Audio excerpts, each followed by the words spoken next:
ভাঙড় বিধানসভার অন্তর্গত চালতাবেড়িয়া অঞ্চলে খবর পাচ্ছি তৃণমূলের পার্টি অফিসে আগুন লাগিয়েছে।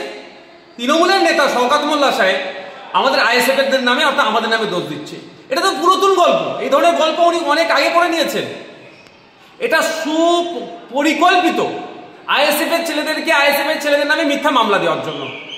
14 তারিখে আমরা গণতান্ত্রিক প্রক্রিয়ায় শান্তিপূর্ণভাবে ওয়াকফ সংশোধনী আইনের বিরুদ্ধে একটা মিছিল করতে চেয়েছিলাম কলকাতাতে। আসার পথে পুলিশকে দিয়ে আটকেছে এই শওকত মোল্লা সাহেবরা।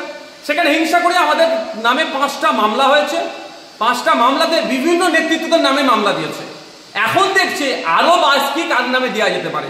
সেই জন্য আমাদের দেখবেন এই এফআইআর করতে যদি করে অভিযোগ দেয় আইএসএফের ছেলেদের নামে হবে। আর যদি সঠিক তদন্ত হয় দেখবেন শওকত মোল্লা এতে জড়িয়ে গেছে। তৃণমূল কংগ্রেসের আমি দায়িত্ব নিয়ে বলছি, যদি সঠিক তদন্ত হয় তৃণমূল কংগ্রেস আগুন লাগিয়ে আইএসএফের নামে দোষ দিচ্ছে। এখন আমাদের ছেলেদেরকে প্রশাসনের পক্ষ থেকে যে সুমোটো করে যে মামলা দিয়েছে একাধিক ছেলের নামে, একাধিক নেতৃত্বদের নামে, তা তো আটকে রাখতে পারছে না। এই ধরনের ঘটনা এরা 2-4টে আরো হয়তো ঘটাতে পারে, আইএসএফের নামে দোষ দিতে পারে। তবে আমরাও দেখছি পুলিশ নিরপেক্ষ তদন্ত করুক।